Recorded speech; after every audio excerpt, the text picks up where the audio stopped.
नमस्कार, मी निलिमा कदम. स्टँडर्ड 6 इयत्ता 6वी सामान्य विज्ञान जनरल सायन्स. बल व बलाचे प्रकार, force and types of force. In the last video we have seen what is a force. Let's have a look. Now no object changes its position on its own. कोणतीही वस्तू स्वतःहून आपली जागा बदलत नाही, राईट? आणि मग ही वस्तू आपल्याला जेव्हा हलवायची असते, टेबल आपल्याला हलवायचा आहे, तर टेबल आपणहून हलतं का? नाही, तर त्याला हलवण्यासाठी आपल्याला बलाची आवश्यकता असते. So to move an object in motion or to change the direction of an object in motion. आपल्याला गाडीने जायचंय, आपल्याला दिशा बदलायची आहे.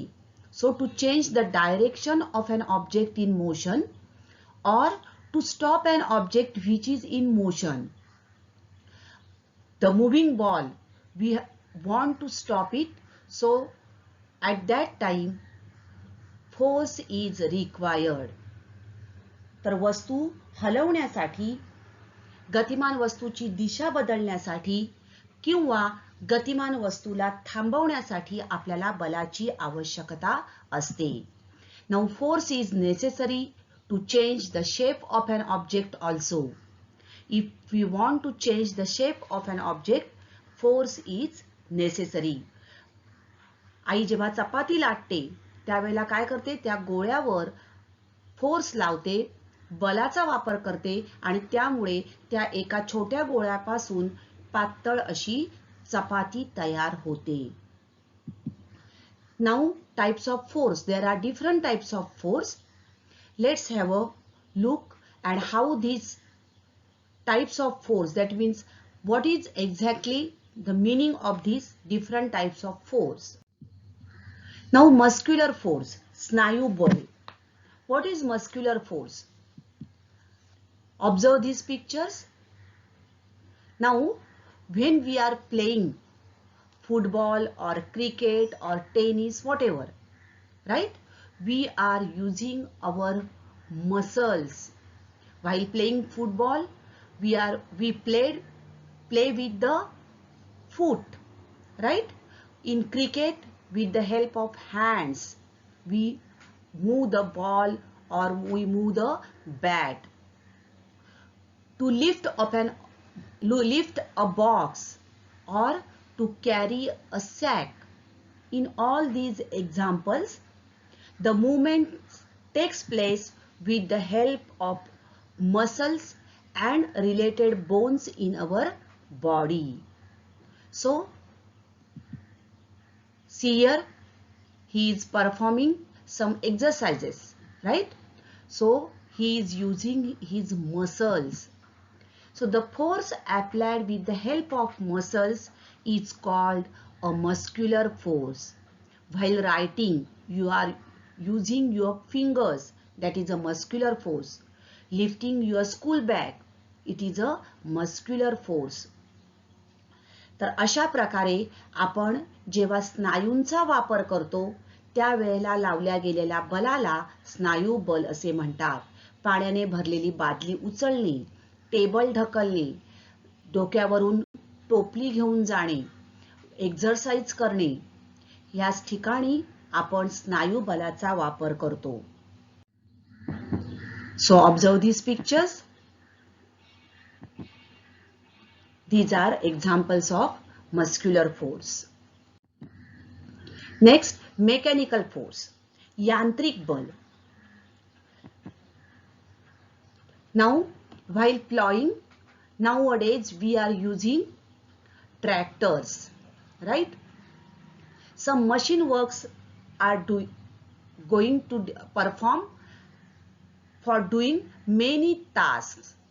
So we use different types of machines for doing different types of works.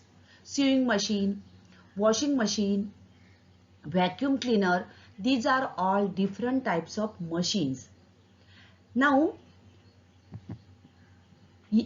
in this case, machines are used to perform some work.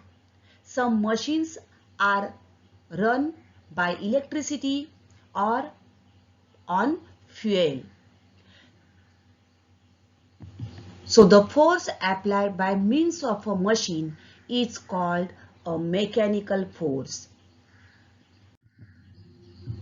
For example, see here sewing machine. Now in this case, muscular force is there, but mechanical force is also there, right? In this case, fuel is required for running this scooter. Tractor, again fuel is required. So machines, in these examples, we use machines to perform different tasks. So these are the examples of mechanical force. Next, gravitational force, Gurutviya bal. Now when we throw a ball or a stone upward with the help of muscles, it reaches at a certain height and comes down again. Why this is happening? Yes, there is a force of gravity which causes the ball or that stone to return to the surface of the earth. See, all the fruits, when they ripe up, these fruits fall down. तर पृथ्वी कोणतीही वस्तू आपल्याकडे खेचून घेते आणि पृथ्वीने अशा प्रकारे लावलेल्या बलाला गुरुत्वीय बल असे म्हणतात. See here, he is throwing a ball, it is going at certain height and again comes down. So these are the examples of gravitational force. The earth pulls all the object towards itself. There is a gravitational force on the earth, and that's why all the objects thrown in the air, they will reaches at a certain height, and after certain height they comes down again. The force applied by the earth to pull objects towards itself is called a gravitational force. पृथ्वी कोणतीही वस्तू आपल्याकडे खेचून घेते आणि अशा प्रकारे पृथ्वीच्या ठिकाणी असलेलं हे जे बल आहे त्याला गुरुत्वीय बल असे म्हणतात. तर गुरुत्वीय बलाचा शोध म्हणजे गुरुत्वाकर्षणाची ही जी शक्ती आहे हिचा शोध सर आयझॅक न्यूटन यांनी लावला. तर वयाच्या 23व्या वर्षी सर आयझॅक न्यूटन यांनी हा गुरुत्वाकर्षणाचा शोध लावला.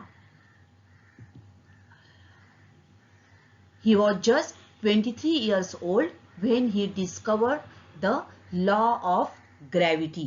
आणि यामुळेच काय होतं, कोणतीही वस्तू आपण वर फेकली तर तिची हळूहळू गती कमी कमी होत जाते आणि शेवटी ती गती जेव्हा शून्य होते त्यावेळेला ती वस्तू परत वर न जाता खाली पृथ्वीकडे येऊ लागते. आणि अशा प्रकारे ज्या वेळेला ती वस्तू खाली येते त्यावेळेला पुन्हा तिच्या गतीमध्ये गुरुत्वीय बलामुळे म्हणजे पृथ्वी त्या गुरुत्वीय बलाने ती वस्तू आपल्याकडे खेचून घेते, त्यामुळे सतत तिच्यामध्ये वाढ होत जाते. तर अशा प्रकारे एखादी वस्तू बघा, झाडावरून पिकलेलं फळ ते वर न जाता खाली का पडलं याचा त्यांनी विचार केला आणि त्यातूनच हा गुरुत्वाकर्षणाचा शोध लागलेला आहे. So when we are jumping on the earth, we are not going in the atmosphere, but after some time we will naturally come down towards the earth. तर पृथ्वी सर्व वस्तू स्वतःकडे खेचते आणि त्यामुळेच आपण सुद्धा बघा पृथ्वीवर जेव्हा उभे असतो त्यावेळेला हलत नाही किंवा पडत नाही तर स्थिर उभे राहू शकतो, कारण पृथ्वी स्वतःकडे खेचून घेते आणि त्यामुळे आपण सुद्धा पृथ्वीवर स्थिर उभे राहू शकतो. म्हणजे जमिनीवर आपण जे उभे आहोत ते या गुरुत्वाकर्षणामुळेच, गुरुत्वीय बलामुळेच. So today we have learned about muscular force, mechanical force and gravitational force. आज आपण स्नायू बल, यांत्रिक बल आणि गुरुत्वीय बल म्हणजे काय हे अभ्यासलेलं आहे. इतर बलाचे जे प्रकार आहेत त्याविषयी अधिक माहिती पुढच्या भागात जाणून घेणार आहोत. Thank you.